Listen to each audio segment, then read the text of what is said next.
Welcome to another edition of Vigorously with me, Val Kleinhands. Very special guest in the building, the lovely Ruby Valentine, counselor, model, makeup and hairstylist, essentially doer of all the things. Welcome, Pretty Ruby. I much. am thrilled that you're here. Thank you so much. I'm very excited to be here and chat with you. You seem like a great soul and a great person overall. So Period. That's enjoying what your made me. podcast. Oh, thank you. No, that's what one of the reasons why I hit follow on you as well. I was like, first off, who is giving me these Dita Von Teese vibes? Who is giving me these sultry, gorgeous, spooky Dita Von Teese vibes? Thank you. And but more than that, deeper than that, you have a lot to say about female empowerment. You have a lot to say when it comes to mental health. You have a lot to say about feeling our best, all the things. Hmm. And I definitely want to go over some of that with you today. But so was the sultry kind of goth, kind of romantic vibe, was that something that was always instilled in you, or did it develop later? Was that always the aesthetic? Mm. I like you describe me like perfectly. And sometimes I live my life and I don't know how people perceive me, but you got it right on the nail right on the coffin. I started like kind of getting into Dita Von Teese and Marilyn Monroe like through Tumblr and when I was a Yes. teenager. And I actually have Dita Von Teese like a portrait tattooed on my arm. So she's like Oh, a okay. big inspiration. Yeah. And you're not the first person that kind of clocked that I'm inspired by her. Obviously Violet Chachki too. I get inspired by the drag queen. I don't know if you know. You should know if you don't. But yeah, so I feel like it was more in my adult life that I kind of got into like the romantic goth vibes because I tried like more of the the cheesecake pinup, like the skirts, like more like housewife vibes, like Oh, right, right, right. 50s, and it just wasn't feeling like me. And I think like on social media when I started hitting into the dark feminine, that's when like my followers boosted. People thought it was more authentic, and Right. I don't share this a lot, but I'm actually a witch as well, and I do a lot of like Venus and beauty magic and things like that. And I feel like people feel that from me, and that's why like I kind of give off that like sultry vibe without even trying. And the empowerment, Okay. also the women. I just love women and beauty and all that. Oh my God. As soon as you said which, I have so many follow-up questions too. Firstly, how does one become one? Secondly, what is it that what is it exactly that you practice? What does being a witch mean to you? And can I join your coven? All the above. Yes. Yes, you would be a perfect person. Yeah, it's for me it's very like Venus, like, because Venus is all about like abundance, success, but it's also beauty, love, grace. It's not greed, it's more like giving love and all that. So there is like a deity worship that goes into it for me, and just got a Mm. feeling like it's a moment for myself to be like center myself and give thanks to like the beauty in the universe. It's more like a universal energy type thing. I work a lot with energy. So that's kind of what I do like every Fridays, because Friday is my favorite day of the week. Oh yeah, for all of us. And I kind of get hints that I'm a witch, but I discovered it like because I always kind of felt drawn to witchcraft ever since I was 18. And then Mm. I kept Googling, am I a witch? And I was like, it was always like, if you're Googling, are you a witch? You're probably a witch, You, you know? Like, if you have to I was like, ask. okay. So then after like about 10 years of, or about 8 years of research, I really got into my specific type of witchcraft. And that's when I started to really blossom as a person. Because then I realized it's like, my mission is to beautify the world. And that could be like through my words and how I help people, and also through my makeup and hair and my modeling, right? Because I really love empowering women to really feel their best and also feel their best like outside and inside. I guess that's like my kind of my life mission, I feel. I know I've had makeup is success in that, just right? it So is. it's It awesome. makes makeup itself is magic. So if you told me you felt like you Mm-hmm. were a witch just because you know how to work your way around a makeup brush, I would have believed that too. But No, it's deep, but also I mean it's deep, but it's not deep. It's like it's everything, right? Mm-hmm. right. So from what I'm hearing is your definition of witch. And when you call yourself a witch, that's somebody more so that works with energy. Mm-hmm. Yeah, Instead, of course, that's what it is. Mm-hmm. it's not the images that we have of like the 1,000-year-old woman around a cauldron, just like No, not cook, necessarily. Yeah, cooking up you can something. you can work with like like certain elements. Like I love seashells. I have some tattooed. Like that's a symbol of like Venus, and and the Oh, goddess okay. that I worship. So like, yeah, like symbolism, colors as well, like what you're wearing, what kind of candle you light.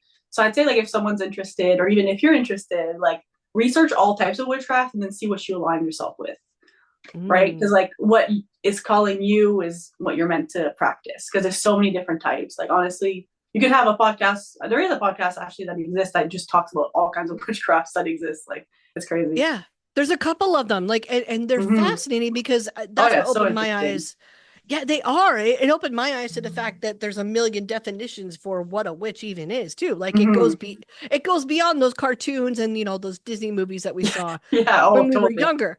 Yeah. Yeah. Which if you don't look into it, then you would have no idea. So what came first? The want to encourage women to be them, their best selves? Was the desire to do that there first, or did you stumble upon that as you started to understand your mission as a witch, for lack of a Mm. better term?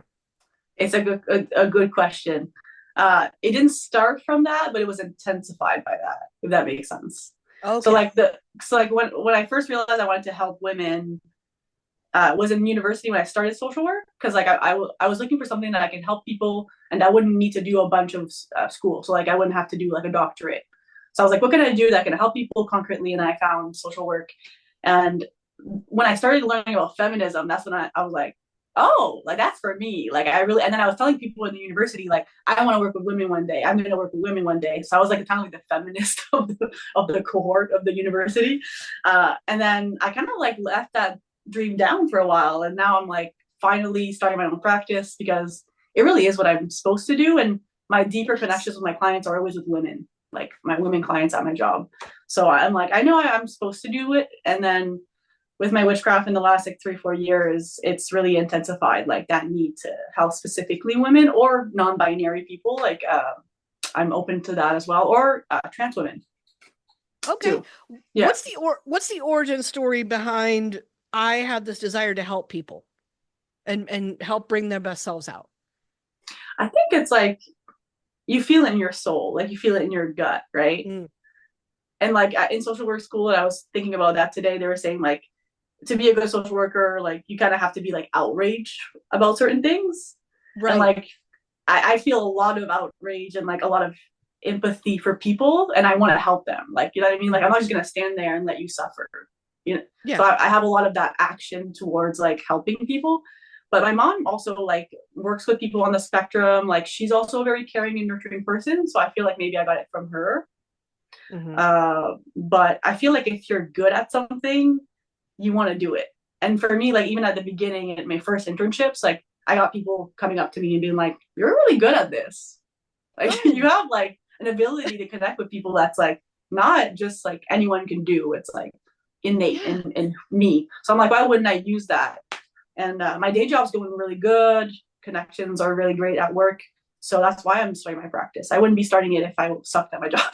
You know what I mean? Like Fair. if it was a shitty like therapist, I wouldn't Yeah. be like, oh yeah, like opening my arms. I'm very confident, but I love what I do, and I feel like that also very like comes through when people like meet me and Right. get something with me. You know? And you were fortunate enough to have somebody around you to say, yes, continue down this path and encourage you. And Mm-hmm. now it's almost like you're beyond that and you're harvesting what came from all that hard work. Oh yeah, Take me for sure. take me back to who taught you to like because you're doing multiple things. Makeup is still one of them. I do a lot of Like things there. you do all the things. Who taught you how to do makeup to begin with, or was that something that you taught yourself later? That's a good question too. I obviously it's your job to ask good questions. Actually, it's funny because I was thinking of this and I want to make a video about it. I always loved makeup because I had cystic acne growing up, so I Oh, covered my makeup, my face with makeup. My mom always wore a red lipstick or red lips something on their lips before she left the house. So it was always like kind of instilled in me that like beauty, makeup, taking care of yourself is good. And then I worked at a beauty counter for like 2 months and I got fired. And I remember thinking, the beauty industry is not for me. Like, I'm just not. why did you get fired? She said I wasn't a good fit. Yeah, I And don't know. nothing more. I don't Pop know. out answer. See, Yeah. corporate bullshit like that. They always come Yeah. up No, with it those was so non answers. dumb. And then I applied at Sephora 4 times. Like I gave my resume 4 times, and then I got a job at Sephora. And that's how I Good. learned. So I worked at Sephora for 4 years. I was a makeup artist for them. So they trained me. They taught me like everything I need to know for my kit, like Mhm. proper procedures, like hygiene, things like that. So like I'm super grateful because I was in school full time for social work and working weekends and nights at Sephora. And then I was also like a research assistant for like feminist research at the same time. So I've always done all the things. You weren't busy. You weren't busy at all. Just And I was still getting good grades because I love what I was studying, right? So like I don't know how I did it, but so that's kind of how I got started with makeup. Like, and then after I finished my bachelor degree, I moved to a bigger city in Montreal. And then I was like, I want to start my own business, and like obviously the pinup thing, like you said, the Dita Montis, the pinup hair. Mhm. I was doing it on myself, and then people were like, "I love your hair. Please do my hair. Please do my hair." And then I was like, "Okay, well, I'm just gonna sell this as a service. Like everyone wants me to do their hair, and now Why that's what I'm not? known for, right? Because it's very rare to be able to achieve those types of looks without years of practice. It's Right. very niche. It's very niche. So I'm very fortunate to have a clientele that like really likes my style and like the way I do hair, um, and the fact that one of only like 2 people that can do it here like gives me a big advantage as well. Like just having that niche like clientele Two, and style. one or two, like in Montreal or Yeah, Quebec like or there's not a lot of people that do it. I think like there's maybe like really? 2 or 3 people that can do it. Yeah. Wow, that is impressive. Yeah, I'm So like a yeah, it's very are niche. we at, well, but are we adding hair school on top of everything else too? No, I didn't Is go to that how hair the school. I'm self-taught for my hair. Yeah.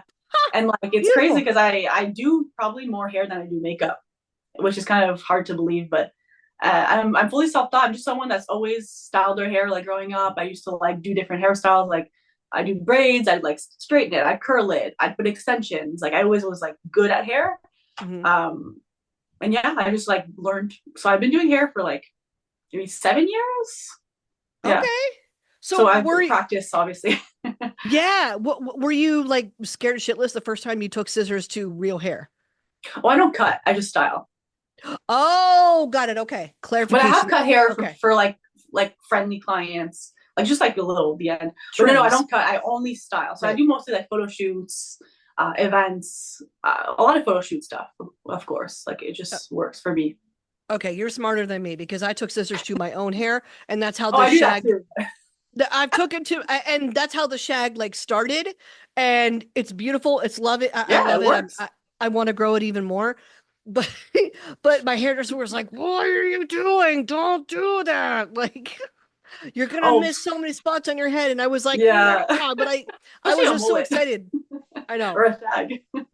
Right. I was just so excited. I couldn't wait anymore. You We could get you that can. as creatives sometimes where we just want to make it Oh yeah, happen. of course. I cut my own hair. By the way, I don't go to the hairdresser. Is Okay. it fully like the same length on both sides? I have no clue. I assume like can't tell you. Well, it's No, beautiful regardless. it Um, works. so where does that work ethic come from? You're doing all the things. I mean, Question. what was that taught? Was that just learned? I have a lot of energy because I was talking to that about that with a close friend, and she was like, "How do you do it?" I said, "I have a lot of energy. I love keeping busy. I feel like if I'm not doing something, I'm extremely bored. Like I like having a Mm, bunch of projects on the go, me and too. I'm not someone that gets tired easily. I'm an extrovert, so I feel like I have all that energy to give. So like I have to like kind of like put it somewhere. And then someone was like, "Thank you for being honest about this because I feel like it's not talked about a lot." And then people compare themselves to people like me, and they think, "Oh, well, why can't I do as much?" But it's really a question of like what personally you can handle, like Mhm. as a caseload of work. Right, which comes with assessing and getting to know yourself, and that takes Exactly. years and years and years. I'm 34 and I Mm-hmm. feel like I've only got like half of it figured out. I still feel like Oh I'm yeah, it's a life journey. It's a life journey. You're still it, young too, right? So it, it honestly is. So as you're getting solid in business, you've got multiple projects going on. As you've gone on that journey, what are some of the lessons that you've learned while blending business with something that you're passionate about, which is being creative? Was it mm-hmm. tricky? Was it something you just had a knack for and it was something, that you just took to like water? I mean, Good question too. I keep saying that. I feel like that's like my tagline of the episode. okay. Good question. What the title of the episode is Good Question. Good question. Ruby compliments Val on her questions. The whole episode, like that's the whole thing. Um, yeah, so I think if honestly if you do something that like feeds your soul and that you love doing, it doesn't really feel like work. Like I guess Right. that's the thing.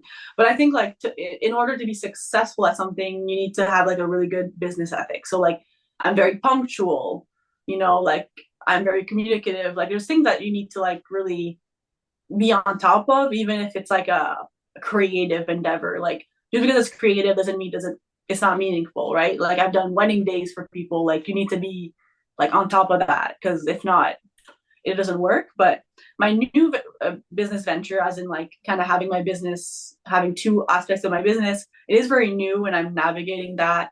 But I want people to know that you can be fully yourself and have a business. Like, and I also want people to book me for hair and makeup or for counseling that feel that they resonate with me or they're like kind of a version of me or we have similar things in common and maybe they see my style and they're like, oh wow, she like has a really cool style and like she's an artist and she does it all and she's also like someone that's been to school for mental health and that can help me and I resonate with that and that's the type of people I want to attract. And I feel like if you do something you love, it's not really like working.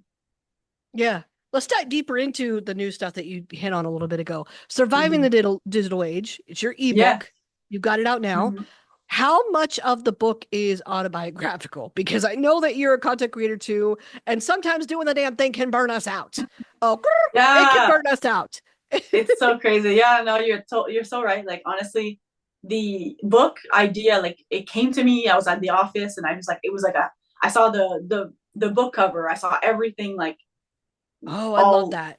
like yeah. I was like, it came to me like an epiphany. I was like, I have to do this because you're right. I was struggling like at that point, and I wanted to like find solutions for myself, but also for other content creators about just like navigating like comparison and like mental health and like feeling like what am I doing here, like you know what I mean, like online is so vague and like what's your space there. And I think by Right. making the book kind of made me realize what my space was, what I wanted to do, like content, and I keep kind of discovering the ways of making it my own and what works and what's creative and captures attention. But I think it's not fully autobiographical. So the first part is me being very nerdy and like analyzing uh, social media, like you know, and media and internet. I'm very chronically online, and you can really tell if you read the book because like I always analyze like human behavior through like trends and like so I analyze kind of like how from the pandemic social media has been like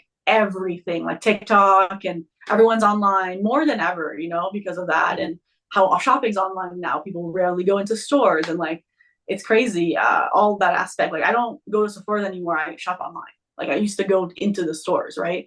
So all Mhm. those aspects, and then there is my experiences sprinkled in, some anecdotes, research as well on mental health and social media, and then at the end, I give a lot of like more like counseling and social work type advice, like on things I'd recommend people do to like have a good relationship with social media.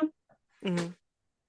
But it's With your really quick, best, quick to read. Also, I want to mention that for your viewers, it's only around 24 pages, and we oh, also have an audio version, so it's around 40 minutes to listen to, and it's free, so anyone can listen to it. I wanted to give it like accessible. I wanted people to get to know like also what type of advice I give, my personality, and help yeah. like fellow creatives, I guess. Yeah, Lord, we need it. You need to check it Lord, we out need it. if you haven't No, already. oh yeah, oh yeah. Listen, it's eye-opening. It's interesting. The research that you found is very interesting to me. For no, for someone who hasn't maybe seen it yet, what was the biggest surprise in the research that you found while working on the book? Hmm. I think it was like something like the amount of people that have social media was very astounding.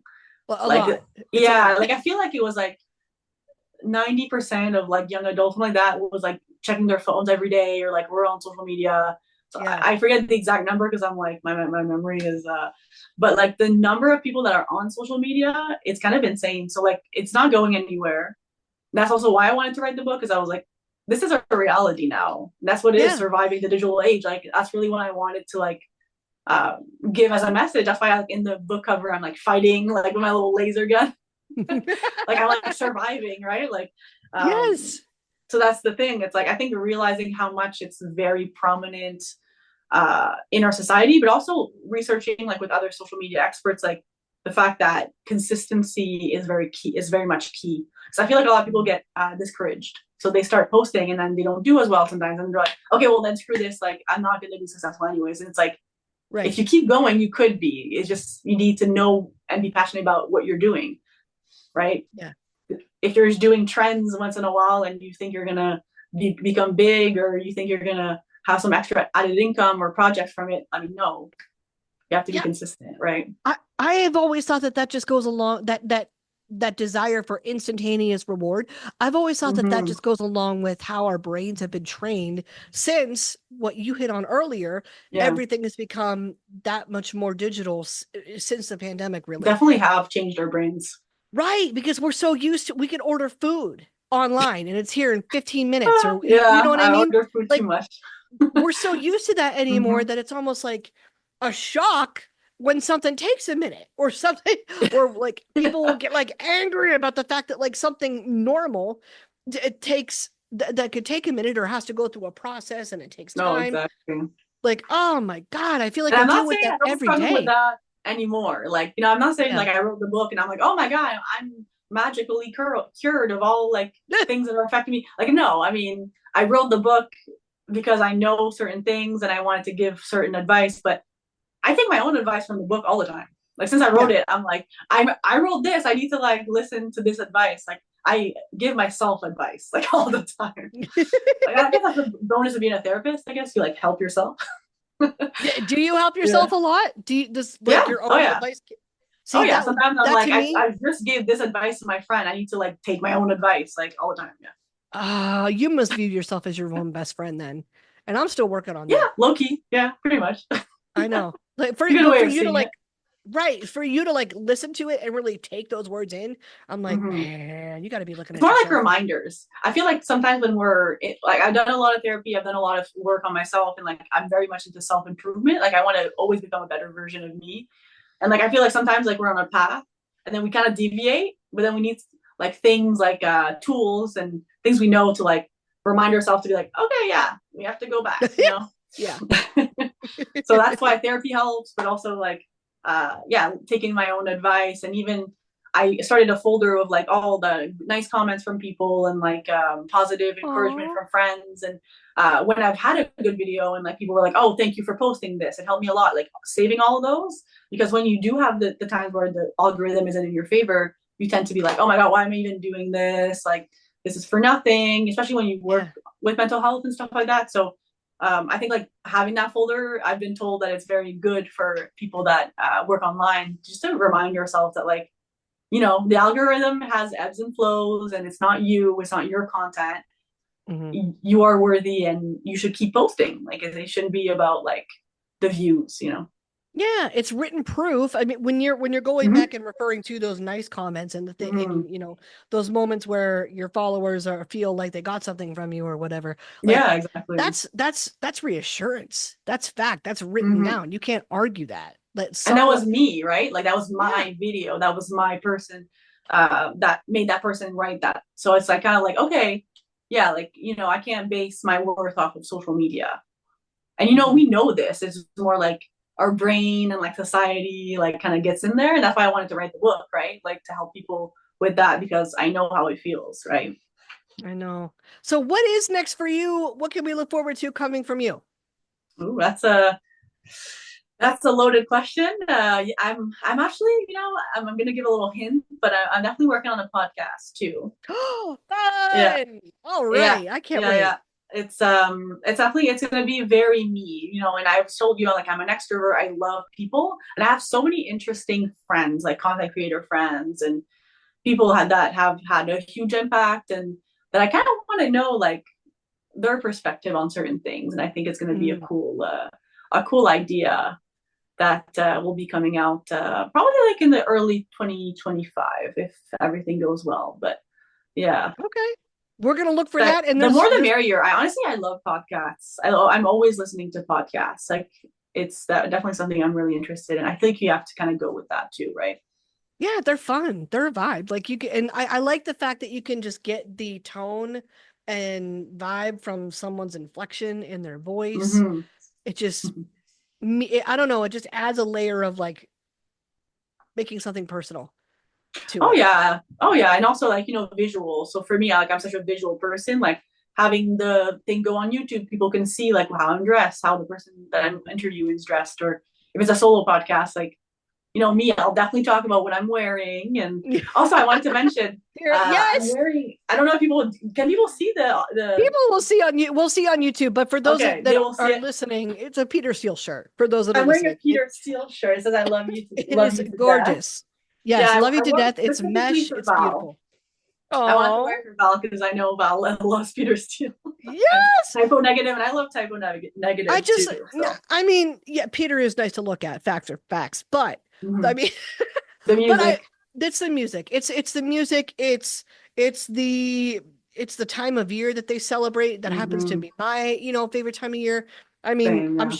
I'm sure you're going to be able to relate to some of this too. But like, I grew up in Pittsburgh on the East Coast of the U.S., and I've always had just natural, very dark hair and pale skin. My dad's Italian, my mom's English, so it just the God thing came to me. Okay, I didn't ask for it, but it came to me, Yeah. and but I got picked on a lot for that. Like because I wasn't the stereotypical like Paris Hilton that everybody was wanting at the time in the late 90s and Mm-hmm. early 2000s.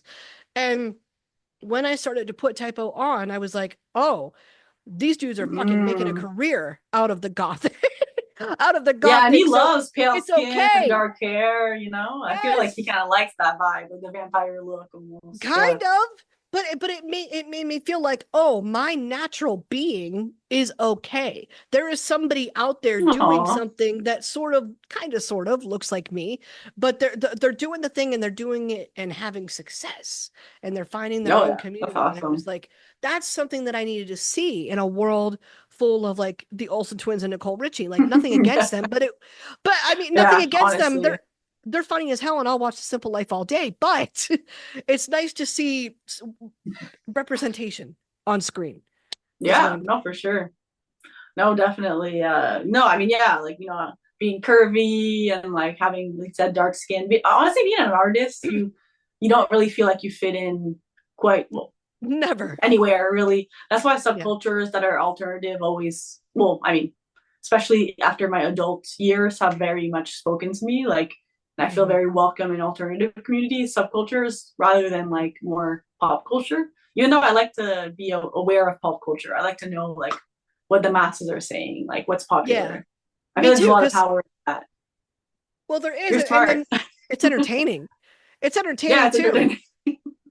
Period. Like that's all it is. I'll feel way more comfortable on social media or, at a metal show than I ever will in a boardroom. In my day job. Oh I'm yeah, like, oh, I same. just I feel like I stick out like a sore thumb. I'm the only one that looks the way that I look. I know they're Mm-hmm. all judging. I know they're all looking because I'm not, basic enough. I'll call it basic. It's Yeah, basic. it's Like basic. because Yeah, because I'm not, like because I don't blend in and I never wanted to blend mm-hmm. in. But that's the beauty of community. It's nice to build that community around you that makes you feel like you're not alone. For And sure. And like honestly, you talked about your day job and stuff, and like mhm. um, I feel like I kind of like toned down my style like during the week, like when I'm at work, and You're forced to, yeah, essentially. yeah, because I don't want my clients to talk about my style. And I have a Mhm. like on Instagram, like I'm very much into like fashion and hair and beauty and makeup, and it it Mhm. it creates a reaction. It's art, right? So, but when I'm at work helping people, like the less fortunate people that are homeless, people that are struggling with mental health, like I don't want to talk about my style and my fashion. That's not the time. Mm, Like they're yeah. struggling, it's their moment. They have a session with me. It's for them. It's not for me. So like I feel like my business and like why I want to do this full time with my counseling is that people that are going to book me are going to book me for my style, for my aesthetic, for who I am. So I won't have to dull down like everything that I want to do with my fashion. And I'm going to be able to be more myself. And that's like really important for me. And especially when I'm 29, I'm going to be 30, but it's like, you know, getting in my 30s, I feel like it's my time to really like be authentic fully and have a creation of something that's, I'm just such a creative, and I have like a little hair that I'm just like this. I'm such a creative, and like I feel like it's very much like everyone that knows me, like no one was like, oh, this is a bad idea. Like everyone was like, oh, this makes sense. Like you're gonna be successful. Like I can totally see you do this. Like if someone's gonna do it, it's you. Like that's the vibe. And I'm like, that says something, right? Like no one was like, ooh, don't do that. Because everyone was like, oh, it's so innovative. Like I've never seen like a kind of a gothic like pinup therapist. Like everyone's like, that's so cool. Like that should exist, right? So I'm like, it really might as well do it if it should exist. Let it be me, damn it. Yeah, let it be me, right? Like someone else is gonna do it if I don't do it. It's innovation, right? So it's just because it hasn't been done doesn't mean it can't be done, right? That's kind of my mentality over it. But yeah, ever. Yeah, but it's mostly for that too, being able to, like feed more my creative side during the week instead of wearing like a bun and like a black t-shirt and black pants. I know, boring. I mean, that's what I do because I am a corporate goth, but I'm a corporate goth too, honestly. Like it's what I do because that's what we have to, but it's not like fun. I'm not excited about what it is that I'm wearing, but you do what you gotta do. Like a Killstar cardigan with like a spider web, like that's like the most of the graphic that's going on. But like everyone clocks me, everyone knows I'm like gothic. Everyone knows it. It's just more like I don't want people to react to it. Like I don't want it to be like a big thing. Yeah, I still get compliments from my colleagues, and honestly, Montreal's very like open to different like styles. So I feel like it's been good, you know, for that. At least. That's so interesting because I've talked to other Canadians, and some of them talk shit about Quebec and Montreal because they're like they're haters. They're like y'all are acting like you're your own country, blah blah blah blah blah. Like I don't know, I don't have a dog in the race because I don't live in Canada. I'm not Canadian, so I cannot confirm or deny. But I hear that all the time, and I'm like, really? Come on. I mean, now. I'm not a native Quebec person. I'm not born here, but I will say, so I'm not like originally from here. Where are you from? My dream. I'm from New Brunswick, in Nova Scotia, like the east coast of Canada. And I am French. Like my first language is French. So I feel like I fit in Montreal like just perfectly because I'm fully bilingual and Montreal's very bilingual. So like it's been kind of very easy for me to assimilate. But Montreal's dope. Like it's so cool. Like all the food you can imagine, like every cool activity, all the shows, like it's a very like happening thing, honestly. And you know, I'll say it on this podcast and people maybe hate, but Montreal's better than Toronto. And I feel like people in the comments sound off on that because the hockey fans might have something to say. I'm not the hockey. I'm not a sports girl, but I'll say in terms of like tourist experience, Montreal is superior. I've been to both. Montreal's superior. And if you do want to do tourist stuff in Canada, Montreal, I highly recommend. If you don't speak French, it's fine. They're used to tourists. Like most people speak English too. So okay. I want to try it. I mean, I've never been to either. Just for the food, honestly, and the aesthetic. Like everything is nice in Montreal. Everything's aesthetic. Like as a visual person, like you'll love it for that. I'll give it a go. I'm willing to try. I'll give it a try because that's my home road trip. Road trip. I did do a road trip. Like I live in Minnesota, so I road tripped 8 hours north to Winnipeg. That was the closest like main Canadian city to us. Yeah. So we might have to fly into Montreal, but it's almost like people kind of describe it as like a smaller, like European kind of city. Like it has a European vibe, a lot of old buildings. Okay. So it's more like if you want that European, but like on a budget. Like diet Paris, you know. Bougie on a budget. Bougie on a budget. I got Bougie on a budget. Yeah. And there's shopping too. I like shopping. So. Well, if I'm ever there, I'll definitely let you know. There's so many. there's so many new things that you've put out. There's more to come. I know you told us about. I Mm-hmm. can't wait for it all. Ruby, this has been everything that I hoped it would be. Thank you for being here. Me too. Me too. I knew we'd get along, Yes. but also I'm an extrovert and I just love people. So when you asked me to be on, I was like, yeah, sure, I'll talk with you. You seem let's cool. let's We have things in go. common, so We it's do. fun. Thank you so much. Thank you.